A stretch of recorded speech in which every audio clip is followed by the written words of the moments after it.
오늘 주신 말씀은 역대하 33장 9절로 13절 말씀입니다. 역대하 33장 9절로 13절 말씀 받들어 읽겠습니다. 유다와 예루살렘 주민이 므낫세의 꾀임을 받고 악을 행한 것이 여호와께서 이스라엘 자손 앞에서 멸하신 모든 나라보다 더욱 심하였더라.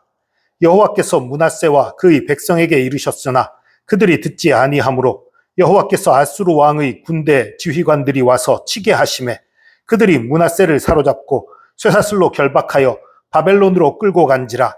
그가 환난을 당하여 그의 하나님 여호와께 간구하고 그의 조상들의 하나님 앞에 크게 겸손하여 기도하였으므로 하나님이 그의 기도를 받으시며 그의 간구를 들으시사 그가 예루살렘에 돌아와서 다시 왕위에 앉게 하시매 므낫세가 그제서야 여호와께서 하나님이신 줄 알았더라. 아멘. 므낫세 왕의 이야기는 우리를 매우 당황스럽게 만듭니다.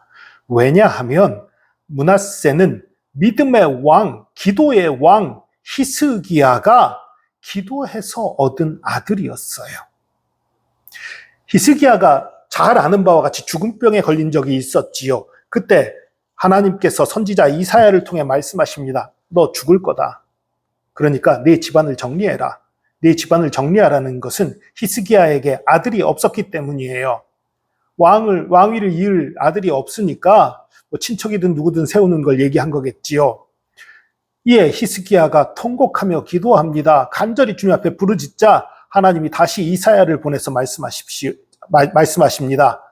15년간 내 생명을 연장시키겠다.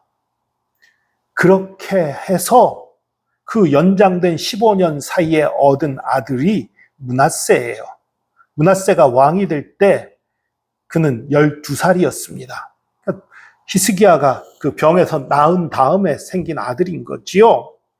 그러니까 기도로 병이 나은 것뿐만 아니라 기도로 아들을 얻은 거예요. 기도로 얻은 아들 므낫세가 사무엘처럼 믿음의 사람이 된 게 아니라 방탕한 사람, 역대 어떤 왕보다도 우상 숭배를 많이 하는 왕, 유다 역사상 가장 악한 왕.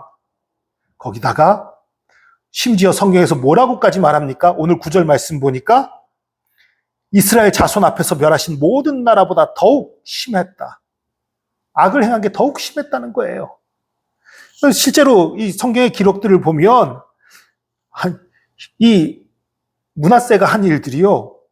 히스기야가 헐어버렸던 산당을 다시 세우고 바알 제단 쌓고 마세라 목상 만들고 1월 성신 섬기고 심지어는 여호와의 전 안에다가 1월 성신을 위한 제단을 쌓고 흰놈의 아들 골짜기에서 또 자기 아들을 불사르고 요술과 점술과 사술을 행하고 신접한 자와 박수를 등용하고 아로 새긴 목상을 하나님의 전에 세우고 이런 짓을 했어요. 그리고 역대기에는 안 나오지만 열왕기 하에 있는 기록을 보면 무죄한 자의 피를 많이 흘렸다고 나와요. 이런 악한 왕이에요. 이런 악한 왕이 히스기야의 후사로 온 것에 대해서 어떤 사람은 이런 말을 하기도 합니다. 이 히스기야가 거기서 죽는 게 하나님의 뜻이었는데 하나님의 뜻을 어기고 살겠다고 기도해서 하나님의 뜻에 어긋나게 하고 그것을 관철시켜서 얻은 게 므낫세다. 그러니까 히스기야가 그때 죽었어야 되는 게 하나님의 뜻이었고 므낫세 같은 사람은 태어나지 않는 게 하나님의 뜻이었다. 이런 소리를 하는 분도 있어요. 아니에요. 하나님 그런 분 아닙니다. 하나님의 섭리를 잘 몰라서 그렇게 생각하는 거예요. 물론 결과적으로 보면 므낫세가 없었으면 더 나았겠다. 결과적으로 그렇게 보이지요. 그러나 그것 아닙니다.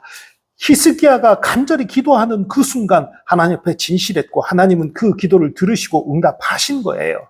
그러나 문제는 그 기도 응답 이후에 히스기야가 교만해졌던 게 문제지요. 그 기도에 응답받은 게 문제가 아니라 기도 응답을 받은 후에 행동이 문제가 있었던 거예요.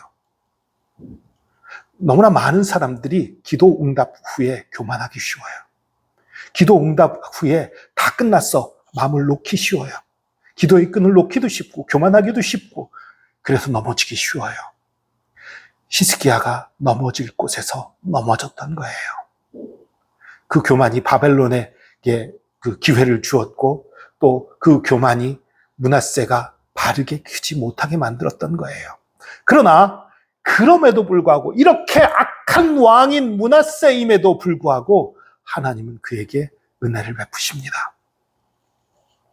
그를 향해서 부지런히 선지자들을 보내서 말씀하십니다. 돌이켜라, 악한 길에서 돌이켜라, 회개해라. 안 들어요. 그러니까 하나님이 아수르 군대를 보내십니다. 11절 보니까 여호와께서 아수르 왕의 군대 지휘관들이 와서 치게 하심에 그들이 므낫세를 사로잡고 쇠사슬로 결박하여 바벨론으로 끌고 간지라. 이 말에 대해서 믿지 않는 자들, 자유주의 신학자들 이런 사람들은 한때 그런 소리를 했어요.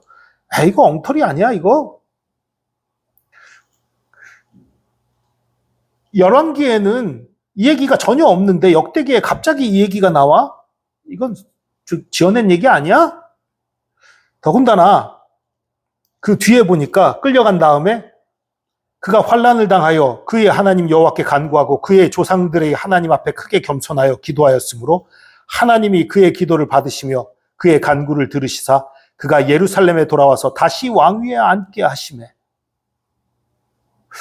아니, 포로로 잡아갔던 왕을 다시 돌려보내서 다시 왕이 되게 한 예는 찾아보기 힘들어요. 더군다나 아수르같이 잔악한 나라에서 이건 정말 유래를 찾기 힘든 일이에요. 그런 일이 일어나니까 이거 거짓말 아니야? 지어낸 얘기 아니야? 그리고 아수르 왕이 왜 바벨론으로 끌고 가?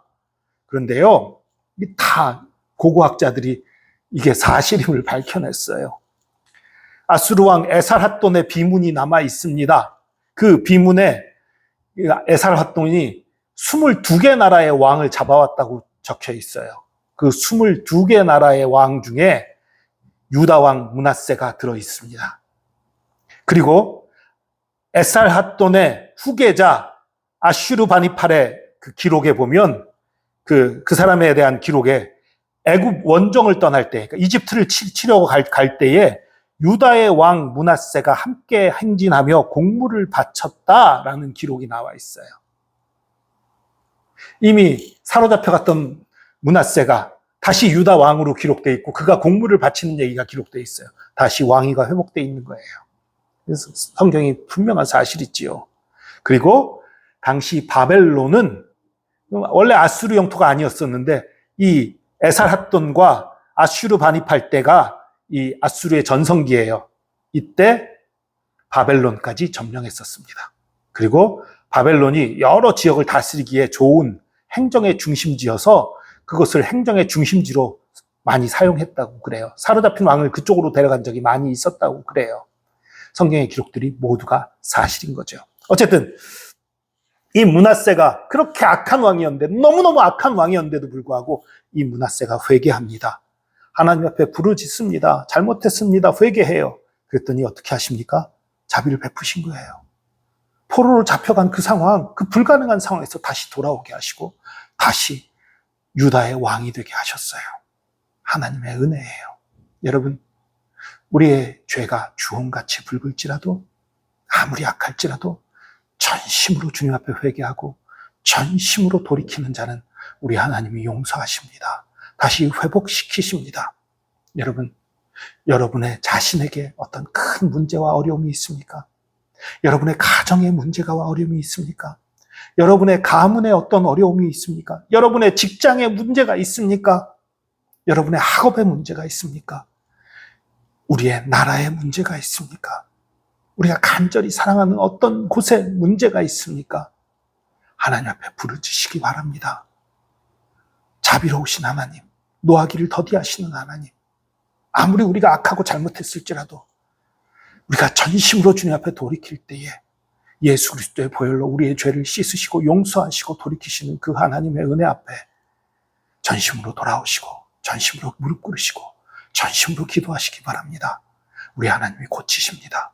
우리 하나님이 회복시키십니다. 우리 하나님이 용서하십니다. 우리 하나님이 새롭게 하십니다. 기도하겠습니다. 주님 감사합니다. 우리 모두가 죽을 수밖에 없었던 죄인이었음을 고백합니다.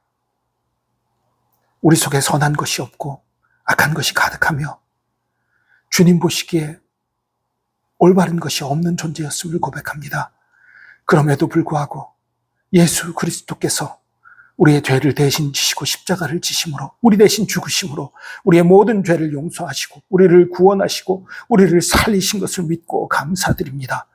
우리가 구원의 은혜를 얻은 것뿐만 아니라 우리가 이 땅을 살아가며 겪는 많은 일들, 그 일 가운데에서도 더러는 우리의 죄악 때문에, 더러는 우리의 가족의 문제 때문에, 더러는 어떤 다른 사람들의 악한 생각들 때문에 우리에게 고난이 닥쳐오고 어려움이 닥치기도 하고 힘든 일이 닥치기도 합니다. 주님, 그러나 그런 상황 속에서 우리가 절망하고 좌절하고 낙심하는 것이 아니라 다시 한번 주님 앞에 엎드리며 간절히 부르짖으며 세상을 변화시키시는 하나님, 역전을 이루시는 하나님을 믿고 기도하기 원합니다. 주님, 붙들어 주시옵소서. 우리에게 기도의 영을 불어넣어 주시고 우리가 기도의 사람들 되게 하여 주시고 우리가 기도할 때에 우리 기도를 들으시며 응답하여 주시옵소서. 우리 기도에 응답하시는 주님 감사합니다. 우리의 모든 더러운 죄와 허물을 용서하시는 주님 감사합니다. 주의 사랑과 은혜 감사드리며 예수 그리스도의 이름으로 기도합니다. 아멘.